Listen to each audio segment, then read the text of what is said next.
We have with us Ann Corey, Kristen Hawkins, and Emily Cow. And so our first speaker will be Ann Corey. She is Ann Schlafly Corey, chairman of Eagle Forum, and has served on Eagle Forum boards of directors for 10 years.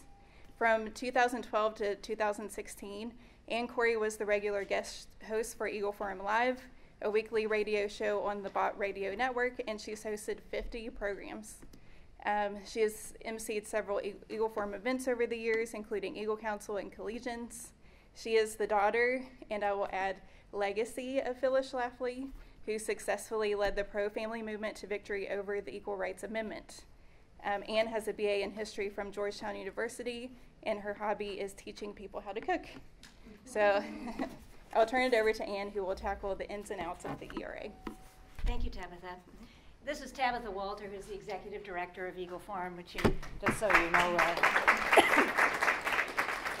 And the microphone portion didn't work out for this briefing, so let me know if you can't hear anything at any time on this. I grew up in the ERA fight, so I thought I would start a little bit about the constitutional amendment process because we haven't had one come around for a long time. ERA was passed in 1972 by both houses of Congress and sent out to the states for ratification. It needed a supermajority in Congress and it needed a supermajority of the states. Congress also sent it out with a 7-year time limit. By 1979, ERA failed to get enough states to ratify. So Congress did try to extend it, although they did not extend it with a supermajority. They extended it with a simple majority vote, and there's a question whether that was legal or not. And part of the question of whether it's legal is because 24 of the 35 states that ratified ERA in the 1970s ratified expressly with the 7-year time limit as part of their ratification. But it was extended to 82. No further states ratified it, so ERA failed because it only received the ratification of 35 of the 38 required states. There was litigation on whether or not the extension was legal. And in 1982, the Supreme Court ruled in Now v. Idaho that ERA had failed and it was a moot point. ERA was not a part of the Constitution. So the Supreme Court has said that ERA is moot and has failed ratification. However, that has not stopped people from trying to bring back and resurrect this amendment today. 2 years ago, Nevada passed a ratified ERA, and last year Illinois did, and it's been brought up for a ratification effort in several other of the states that never ratified it before. It's the problem with trying to ratify ERA today is it is a cheat on our constitutional system to hang today's ratifications with votes that were taken 50 years ago. To amend the Constitution requires, as the Supreme Court said, a contemporaneous consensus. And we're 2 generations away from when ERA was debated and discussed in the 1970s. So amending the Constitution is a big deal, and it should be something that everybody talks about and everybody votes on if it's going to be an amendment that is validly accepted across the country. And why is ERA bad, and why do we oppose it? Well, the more you learn about ERA, the more you get suspicious about what it really would entail. Because it sounds so good to say equality of rights shall not be denied or abridged on account of sex. Well, we don't know what sex means. It doesn't define sex. And the definition of sex in the 1970s, maybe it was understood back then, but it certainly is not understood today what sex means. Sex has a lot of different definitions today. And so ERA does not put women in the Constitution. ERA puts sex in the Constitution. And because of that, it would not be a benefit for women, because women would lose so many rights that they had before the 1970s and that they have gained subsequently to the 1970s, rights that women have and benefits that women have that enable them to achieve. Women fully have rights under the Constitution because of the 14th Amendment. requires that all persons have equality of opportunity in the United States. And there is nothing that ERA would give us that we don't already have and already can do. I mean, what can't we do today? We can do so much, and we have, and we've shown it so much. So what would ERA harm on women? ERA would make the United States a completely sex-neutral society. So the force of a constitutional amendment would upend countless laws across the country, both state and federal laws, that would require no distinction between men and women and no distinction between the sexes. So for example, I don't see, Kristen Hawkins will be talking later about the abortion issue, but I don't see how you can deny taxpayer-paid abortions if ERA is in the Constitution. In terms of any area where we have sex segregation, like prisons, athletics, schools, women, infant, and children's programs, women's shelters, set-asides for women, all of those would be upended. And furthermore, I think the most pernicious part of the Equal Rights Amendment is the section that nobody ever talks about, which is Section 2, which requires that Congress shall have the power to enforce the provisions of this amendment. This is an enormous transfer of power from states to Congress. So any law that has anything to do with sex is no longer part of states and state legislatures, but would be transferred to Congress to do. So any law regarding the family or anything related to men or women. And I think this power grab by the federal government is not a good idea for our federalist system. It would mean less voice for the citizens to influence their state legislatures and more problems for Congress, which I think already has enough on its plate and doesn't need to take on all these other things too. So I think that the Equal Rights Amendment is being portrayed as a feel-good. It sounds good, but it actually would cause harm. And we don't put things in the Constitution because it feels good. And certainly they're not interpreted by the federal court system because they feel good. This is the plain language of the law will have to be enforced by the courts, and we don't know how they will be enforced. And of course, there's one other area that ERA will have a profound effect, and that's in the military.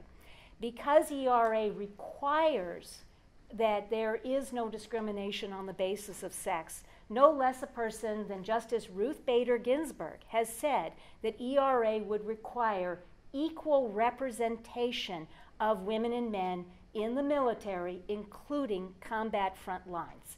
And although we have a volunteer military today, and you volunteer and choose where to join the military, once you join, there is no volunteering in the military. You go where you're ordered, whether it's the front lines or any other line.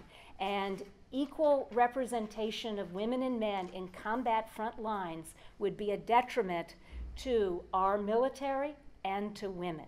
And at the end, we'll take any questions that you might want to have, but I'm going to turn it over next to Kristen Hawkins, who is president. Oh, you want to introduce Kristen, Tabitha? Please go right ahead. Yeah.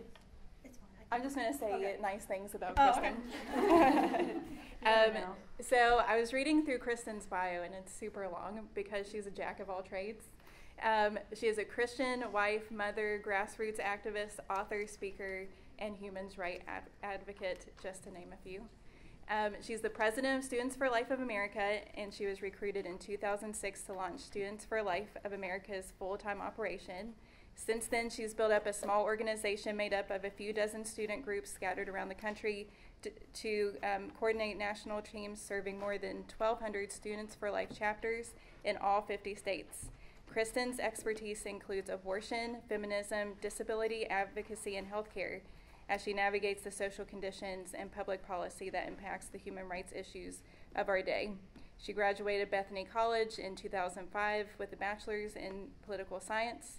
and she will touch on the abortion issue within the ERA. That's her expertise. And then how a lot of your bosses can message on the ERA issue alone. Kristen? Thanks, Tabitha. Yeah, no, there is a lot we can go over, and we actually have a little bit of talking points that we put out for everyone on their seats that you can take with you, and we have other talking points on exposeera.org. It's a website we released this week, which was an open letter we wrote to Virginia legislators this legislative session who were considering ratifying, trying to be that 38th state. And so we were able to gather up Ann and all of her Equal Forum ladies, other leaders, CWA across the country to sign onto this letter to present to the GOP leaders. And we've done the same in Georgia, presenting to the legislators there, telling them what ERA really is about. And, you know, a lot of times for what I do at Students for Life, I feel like I'm always constantly giving a history lesson about what ERA is, and people are like, what is that? Like, I heard that in the history books. They saw a picture of Phyllis with a Stop ERA sign. I'm like, no, it's back, and we need to talk about it. The ERA was introduced in 1921. Alice Paul, if you ever saw Iron-Jawed Angels, you know, the feminists, the suffragists who made sure women earned their right to vote and had their right to vote, was the original author of the ERA. Surprisingly, to many people, Alice Paul was actually very pro-life, and she actually said abortion was the ultimate exploitation of women. And so it's debatable. In 1921, was an ERA needed? But we know today that an ERA is not needed. Women go to college at higher rates than men. We can have whatever career or job that we want to seek. We earn the same amount of money as men. There is no pay gap. Heritage Foundation has done a definitive study showing there is not a pay gap between men and women in our country. If you have a question, you can look at our organization. There's definitely not a pay gap between men and women. I'm looking at the sole 2, 3, or 4 men we have in our organization. But yet we see the ERA coming back, and we're being told that we have to have ERA for women to be free and women to be equal. And we know this is simply not needed. And if you look at the talking points, you will see all of the laws, the Equal Pay Act, the Civil Rights Act, the Pregnancy Non-Discrimination Act, that have been passed in our country to protect women and to make sure women are fully equal and recognized as equals in our laws. So why the ERA now? The bottom line is the reason this ERA push has come up is because of abortion.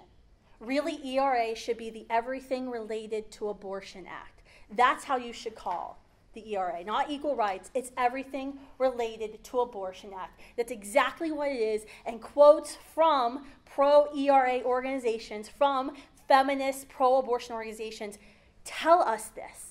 Tell us this. In the handout you're given, there's a quote from Betty Friedan, that second-wave feminist, the founder of NOW, that failing organization, National Organization for Women. She said, I'm convinced if we lose this struggle for the ERA, we will have little hope in our own lifetime of saving our right to abortion. The Daily Beast article that came out this summer quoted Jennifer Weiss-Wolf. She is the NYU fellow, and she actually talked about why we need ERA and what it does for abortion rights, talking about how ERA would ground abortion in our Constitution as equality. And her quote was, she said, these privacy and technological underpinnings of Roe have always been likely to expire. Technology was always going to move us past where trimester framework didn't make sense. But if it was rooted in equality argument, then these things wouldn't matter. This is exactly what they're doing. Because the other side, the abortion industry, the industry that makes billions of dollars every year from women who are desperate, they are scared that Roe is going to fall. You don't have to look very much further than the legislation that was passed in New York State, what they're attempting in Illinois, what they're attempting in Rhode Island, Vermont. The abortion lobby is going to low-hanging fruit states, and they're shoring up legal abortion in their states for when Roe and Doe fall in our country. The ERA is another way to ensure abortion. And this is exactly what they want to have happen. Just look at the groups who are supporting ERA. It's not pro-life organizations. In fact, when suggestions have been made in the past to add abortion-neutral language into the ERA to say this ERA does not apply to abortion anyway, it's always been defeated. It's always been shut down. So if anyone tries to tell you this isn't about abortion, say, well, would you accept an abortion-neutral amendment to the ERA to make sure this doesn't include abortion? And you'll always be shut down, because this is the real intent. This is the real intent of those who are promoting ERA. We know ERA would guarantee, almost guarantee, constitutionally taxpayer-funded abortions. State ERAs passed in Connecticut and New Mexico. Their own state Supreme Courts have found, because of their state passage of an ERA, that they have to fund taxpayer abortions. It's taxpayer abortions, which we know the vast majority of Americans are actually against taxpayer-funded abortions. More than 70% of Americans disagree with the idea of forcing taxpayers to fund abortions. This is a majority issue. So, I mean, of course, the pro-life movement supports equality among women. We support equal access in education, equal access in the workplace. We believe women should be free to go to school, to go to church, to go to work, be free of sexual harassment. And we're the ones who are actually doing it. In fact, if you look at the pro-life generation on college and high school campuses, it's pro-lifers who are fighting for equal access for women. Our Pregnant on Campus initiative has been solely created to create places of support on college campuses so no woman ever feels like she has to choose between the life of her child and her education and career ever again. You want to know who's doing that? It's the pro-lifers. It's the pro-lifers who are doing that. So the ERA is not about equality. It's about abortion, plain and simple. It's always been about abortion. And we know abortion is not this magical key that opens the door to women's empowerment. In fact, abortion is the opposite of empowerment. It's the opposite of empowerment. Thanks.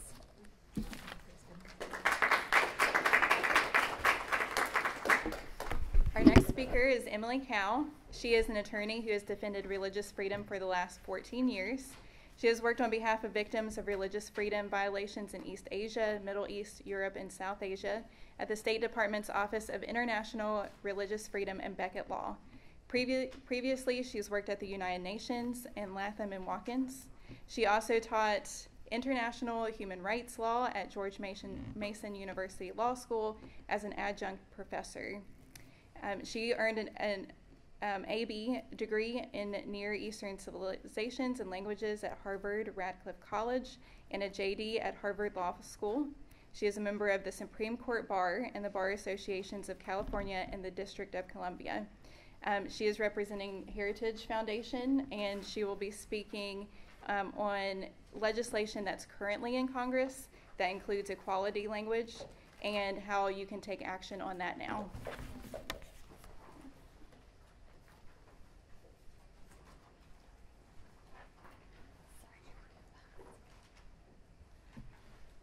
Thanks, Tabitha. Thank you, everyone, for coming today. It's nice to see some familiar faces in the audience.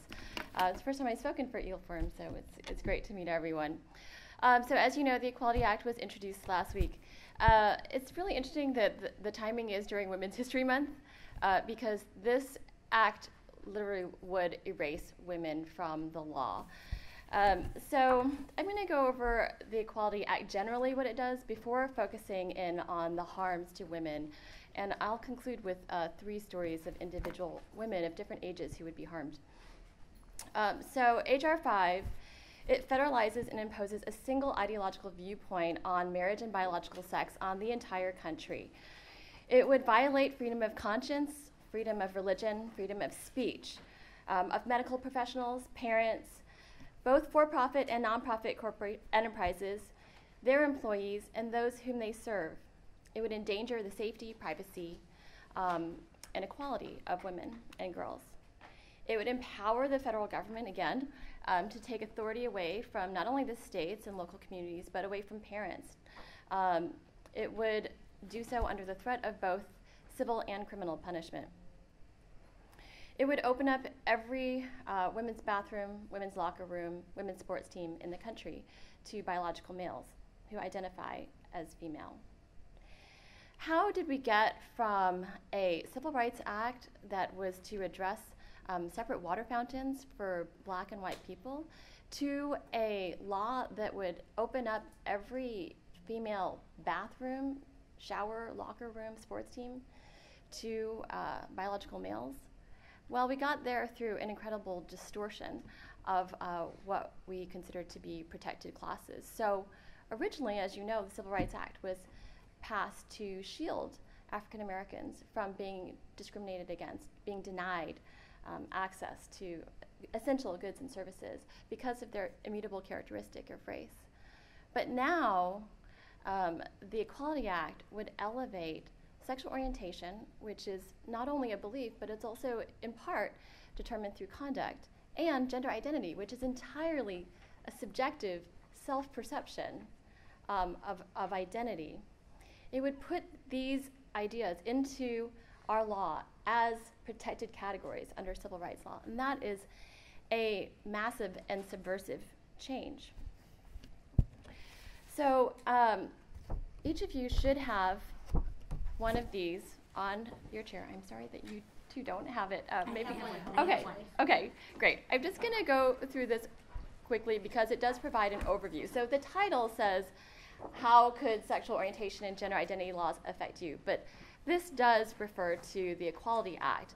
And the way that we came up with the examples in this chart is by looking at what's already happened in the 24 states that have passed these types of equality acts at the state level. So all these cases in the bottom row come from these are real cases that have happened in the states. So we've divided this into the 5 main victim groups of these types of SOGI laws, we call them. And the first one, employers and workers. You're already familiar with, I think, what's happened in the wedding industry with the incredible amount of litigation that's happened all over the United States, which it hasn't been completely resolved by the outcome in Masterpiece Cake Shop, although that was a very clear holding that government authorities are supposed to be neutral towards both views of marriage. But the Equality Act would go much farther than just mandating one view of marriage. It would also require all employers to have coverage in their insurance plans for transgender medical treatments, so hormones and surgical interventions that are recommended by the transgender community. That would produce tremendous amount of conscience conflicts, as we saw with the Hobby Lobby case and the objections to the contraceptive mandate. In addition to that, it would impose a speech policy on the entire country. Everyone would have to use preferred pronouns for people who identify as transgenders. That would be compelled speech because people who identify as transgender could say that it's a hostile work environment if they're not addressed by their preferred pronoun. It would also open up all private facilities, single-sex facilities in workplaces to the opposite sex. And at the bottom, we have a list of people in 11 different professions who've already been penalized for declining to affirm same-sex marriage. And we would see that expand with gender identity. And the second category, I think, is critical, which is the medical professionals. Medical professionals have already been sued in 3 states. I think at the time we didn't have Washington State, but Washington State, California, New Jersey, hospitals have been sued because they didn't want to provide surgeries for people who identify as the opposite sex, people who were completely healthy and didn't need to have a double mastectomy or a hysterectomy. And so this would create a nationwide transgender medical mandate. And then also counselors. We've seen in 14 states and Washington, D.C., there are already bans on counselors who affirm marriage between a man and a woman or affirm biological sex. That's a ban on counseling for minors. The medical profession, if the medical profession were to come under the ideological yoke of the transgender movement, that would then increase pressure on the next category here, which is parents. So parents of children who have gender dysphoria are already being accused of child abuse by transgender activists and by trans-affirming doctors who say that it's child abuse not to give your child hormones at age 11, puberty blockers, or cross-sex hormones at age 16. And these are treatments that are not uses of these drugs that are approved by the FDA. These are uses of drugs that we know ultimately lead to the sterilization of children, and they have other negative, harmful medical side effects. In Ohio, there's already one family who lost custody of their biological daughter because they declined to go along with the recommended hormone treatments for their daughter, and a judge took away custody of their daughter. In the next category, I'll save that till the end because we're going to talk more in depth about women and girls. But in the final category here, nonprofit, charities, and volunteers. It's a huge spectrum, everything from churches to all the social service organizations, faith-based adoption agencies, homeless shelters, drug treatment centers, all of these Christian universities, all faith-based universities, they would all have to adopt all of the different policies that I just spoke about, which would lead to, again, more proliferation of litigation. In the final box here, you see we have, I think, the 6 states that have already shut down faith-based child welfare agencies because they only place children with a mother and a father. Fortunately, we had 2 victories in the states last year of states that passed protections for faith-based agencies, but the Equality Act would endanger all of that. So turning to women and girls, I just want to share 3 stories which I think really show the harms to women at all ages and stages. And if you've heard them before, I hope you won't mind me repeating them. But the first story I want to share is it's from this sheet. Some of you have this. It's an Alliance Defending Freedom case about the Downtown Hope Center here in the middle. This lady, Sherry Laurie, she spoke at Heritage in November at our Anti-Poverty Forum. She is the executive director of the Downtown Hope Center, a women's homeless shelter in Anchorage, Alaska, which provides shelter to women who've been trafficked, women who've been abused, women who've suffered domestic violence. And they were sued by a biological man who identifies as a woman. He was at a men's homeless shelter. He got into a physical fight with the men there, and then he left and he went to the women's shelter. And the women's shelter said, we'll pay for a taxi for you, we'll send you to a hospital to get cleaned up, but we can't allow you to stay with women because this would traumatize the women who've already been through so much, just to have a man physically in their space. One woman said that she would rather sleep out in the cold in Alaska than to be in the same sleeping facilities and bathroom and showering facilities with a man. So that litigation is ongoing, and the Equality Act would create a nationwide policy that would force all women's homeless shelters to allow men in. The second case I want to mention just happened recently. Doreen and I have been working on this. Selena Sewell, she's a high school girl in Connecticut who's an athlete. She is on the track and field team, and she lost at the state championship. She came in 8th because 2 biological males who identify as females took 1st and 2nd place. And she recently spoke about her experience on Laura Ingraham, and she said, we all knew the outcome of the race before it even started, and it was demoralizing.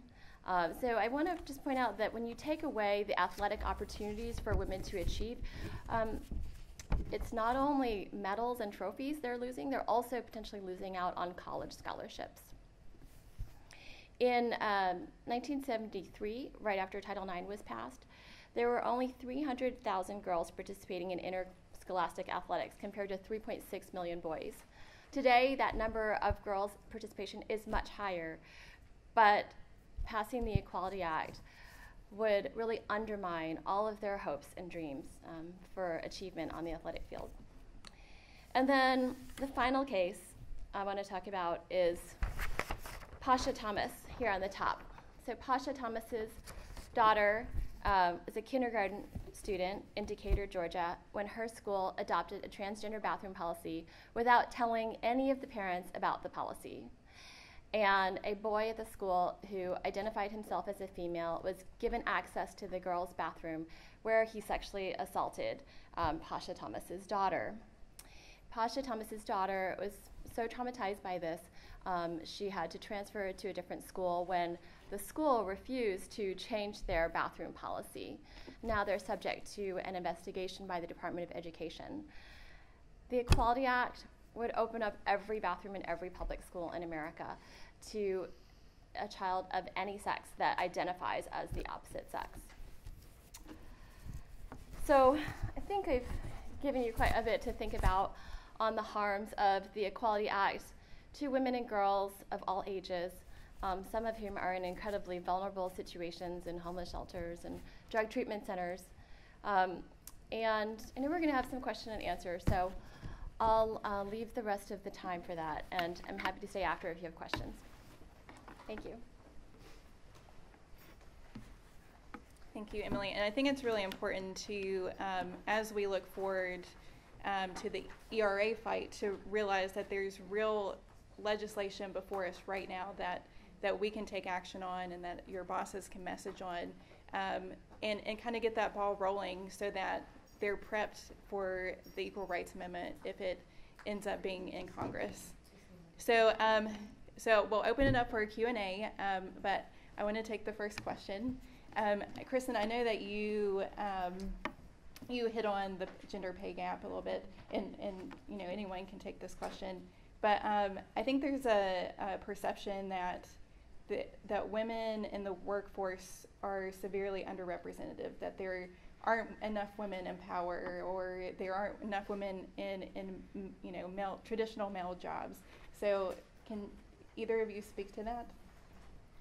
Well, I don't know why we would have to mandate we have to have 50% of bricklayers to be women, because maybe women just don't want to be bricklayers. I think there's a lot of jobs that we see, and I think there's a lot of positions out there where you see it's actually more female driven than men. And so I don't see why that is a problem. It's not a problem.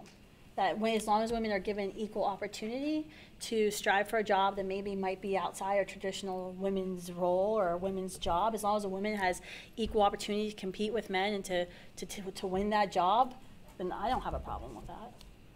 And frequently, it's in women's best interest to choose jobs that are less demanding and choose jobs that are not 60 or 80 hours a week because they choose to do other things. Right, I agree, and I think that's important, that just because the other side gives a talking point or gives a persona of something doesn't mean that it's an actual problem. Yeah, when you look at the pay gap and the study that Heritage did talks about how when you look at these statistics about the pay gap, it's because the statisticians are ignoring the intentional choices that women make in the workforce. So for example, like if you look at our organization, Students for Life, we've got almost 50 employees at this point, and it's a constant changing kind of group of women, because it's I'm getting married, I'm trying to get pregnant, or I just had a baby, I want to go to part-time, oh, now I want to come back to full-time. And so we're constantly trying to be as accommodating as possible within our employees and with our base to make sure that, but these are choices that our employees are making of, I want to go down to part-time, and oh, I think, the baby's sleeping through the night now, so okay, can I come back to 25 hours a week? And then, 6 months, maybe I'll be back to full-time. And so we're an employer who's very flexible with our employees and try to be as flexible as possible to accommodate the choices that women make, because yes, our jobs, our careers are extremely important to us, but for many of us, our families are the number one. Mm-hmm. Right. All right, any questions? Sure, I do have a quick question. Why is the Equality Act coming before Congress now? Like, why not when Obama was president and they had so much more power and authority? Like, why do you think the moment is now for them? Well, I mean, this isn't the first time it's come before Congress, but it's interesting. I mean, the lead sponsor in the House, David Cicilline, said that we need to pass the Equality Act to catch up to where the culture is, which, I mean, it seems to imply that the culture, I mean, he clearly did say that the culture is against discrimination on the basis of sexual orientation and gender identity, which we are against. We are against that, but we don't think that that's what this bill is doing. I mean, I think that the majority of businesses in America, the market and cultural forces, are all against discrimination against people simply because they're gay, identify as gay or transgender. That's why all the Fortune 500 companies are coming out against any sort of discrimination, and they're coming out in support of the Equality Act. I mean, I think that it's been a top priority for the activist groups in the LGBT community for a long time, for the Human Rights Campaign and for the ACLU, and now they have, control of the House, and so I think for them, they think it's, their moment to raise the profile of this act. So to kind of follow up with that question then, do you think it would be wise to introduce the concept that we go to a merit-based society instead of basing it on identity of a protected class? Well, I mean, I think we should be a merit-based society. I think that this is an extremely coercive law that was meant to deal with real problems that we had in the 1950s and under Jim Crow laws, when the laws and the market and the cultural forces were actually in favor of discrimination on the basis of a person's race. That's certainly not the case now with people who identify as gay or transgender. I mean, like I said, you have the Fortune 500 companies all celebrating, in June, Pride Month, and, displaying their support for everything LGBT. So I think we should be a merit-based society. I don't know if that exactly answers your question, but I think what this bill does, it's certainly not about, it's really about imposing an ideology on the country. And it would produce inequality for those who don't agree with that ideology. Yes. So as I understand it, if this gets passed and the doors have to be opened at shelters, Title IX funding isn't going to be a thing anymore because you can't fund just women. Have these organizations who support that, who also seem to be pro-ERA, figured that out yet? Like, their whole business model is going to have to change? Because I would think that would motivate them to come out against this, but it doesn't seem like they understand the conflict in their own industry. Well, just to be clear, it doesn't change Title IX, it changes Title VI. It doesn't change Title IX of the 1972 educational amendments, it changes Title VI, which deals with federal funding. So we think that's how it would affect athletics. But, I mean, yeah, there's clearly a contradiction here between what the feminist movement has been about, which is about women, is advancement, and what the transgender movement is about, which is about redefining what it means to be a woman. And if you can redefine woman to mean everyone, then it really means nothing, right? So there's clearly a contradiction, and that's why I think you see more conflicts between people like Martina Navratilova, and we've had a number of feminists speaking out at the Heritage Foundation against the Equality Act. They also one of them spoke out last week at the judiciary hearing on the Violence Against Women Act. She's, a feminist, lesbian, self-identified on the left, but she spoke out against VAWA because she recognizes that the gender identity provisions there would open up all of these single-sex facilities to, not to people who identify as transgender. The concern is about, men who are sexual predators who will take advantage of the change in the law, masquerade as women, and in order to gain access to their victims.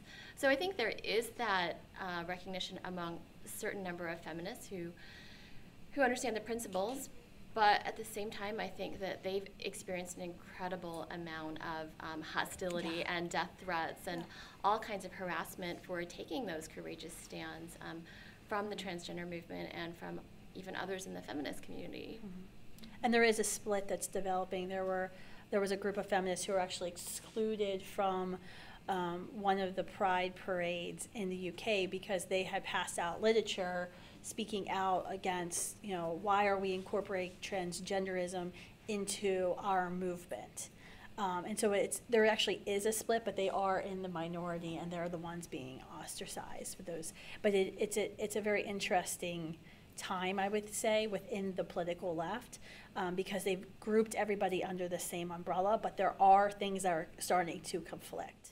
Yeah, so I'm like, can we scoop them up and bring them over to our side? Like, how do we do Heritage has been hosting events. Individual people are willing to speak out, but so far the major organizations like the ACLU and Human Rights Campaign, they have not addressed the concerns about the endangerment of women and girls. One thing a lot of people don't notice is Planned Parenthood actually mandated, I think it was like a year and a half ago, that all their affiliates become transgender hormone replacement therapy providers. Right. So that's actually a coming thing, because as abortion numbers decline, surgical abortions go down, they're pushing RU486, medical abortions, and now they're going to become the leading provider of hormone replacement therapy. So it's very interesting to see what's going on within the movement and how their market's shifting.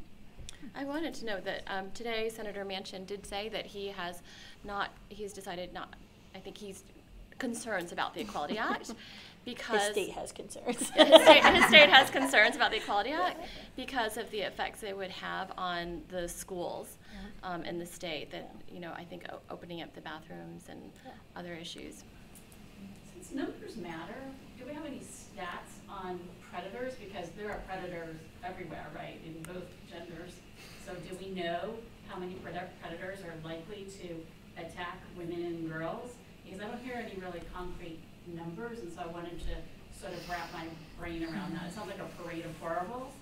So, well, it's hard to predict how many predators would attack women and girls, but I mean, we certainly have statistics about the number of incidents that have already happened to women and girls in private facilities, and that was before even transgender policies were adopted. We had a report a few years ago about how over 130 incidents that were documented by the FBI of assaults in single-sex facilities, because that's where predators go, because it's private and it's away from the public eye. I guess I think would that change? I guess I'm asking. I think it would. The same? No, I think it would absolutely increase, and that's what we have a quotation in there from an FBI agent who worked on sex crimes for 20 years, and he said that it would absolutely increase the number of sexual assaults, both because it would give the predators more access, because they could, easily just say, I identify as a female, or they could, dress up like a female. They don't even have to. They could just say that they're identifying as a female.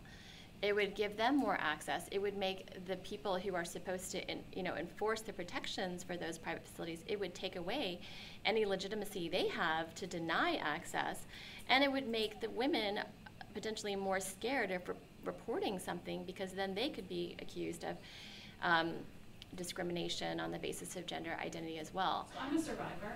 What I don't understand is what's to stop them from doing that now? Like in public restrooms at the park, for example. Mm-hmm. Well, I mean, certainly the men could attack women in a public restroom in a park, but if the current policy of the park is to have separate restrooms for men and for women, I think that makes it more difficult for them, because if you have a man who looks like a man going into a woman's restroom, the women, under the rules that have the facilities being separate, the women could report that man. If the rules are changed so that anyone who self-identifies as either sex can go in, then I think women are going to be less, they're going to be more afraid of reporting somebody like that, and they would have no basis under a transgender policy for saying this person doesn't belong in our restroom. And I guess the question I would ask is, how many sexual assaults have to happen in order for us to realize that we should prevent these sexual assaults from happening, rather than regret them and apologize for them afterwards? The United Kingdom adopted the Gender Recognition Act, I think it was in 2004, and then as a result of that, they transferred a convicted male rapist to a women's prison where he assaulted 2 women, and then the government apologized to those women. I don't think we should. Are you advocating that restaurants and airplanes should have separate restrooms too? Should have men and women and not unisex? Because that's what we have today, right? So I'm just trying to square that. Well, I think a lot of restaurants do have separate facilities. I think that separate facilities, I mean, and also on the bathrooms in the airplanes, they're individual occupancy. It's not like a multi-stall restroom on an airplane.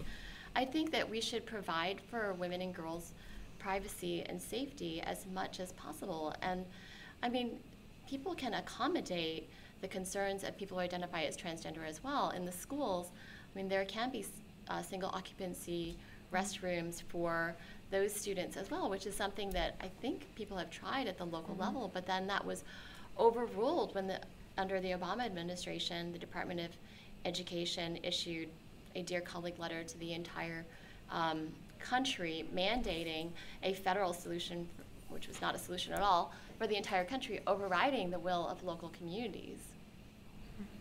I mean, we say all this stuff is going to happen, but we really don't know that, do we? For sure? Well, I think it we do hasn't. know for sure that if the Equality Act passes, it will create a nationwide transgender bathroom mandate. I think there will be, every public accommodation, everything that's considered to be a public accommodation, which in the Equality Act expands the definition of public accommodations to be much broader than it is in the current Civil Rights Act. Every public accommodation can be sued if it doesn't have bathrooms open to people on the basis of gender identity rather than on the basis of biological sex. As for whether sexual assaults will occur, I think that what has already happened, the examples I provided in this case in Georgia, in the case in the UK, I guess, again, I would say how many sexual assaults need to happen before we take the concerns of women and girls seriously and put a pause on this nationwide policy. Right, I'll take it. Sorry, I was just wondering, so I know we talked a little bit in the beginning about how ERA doesn't specifically define sex, so is a correlation there essentially saying that should the ERA pass, it would have similar implications as the Equality Act or the same ones, because it's not specifically saying women, it's saying sex, which is then essentially open to sexual orientation, gender identity based on a variety of definitions. Yes, if ERA were in the Constitution, it would have a greater force of enforcement across all these laws and would essentially put a constitutional right on sex.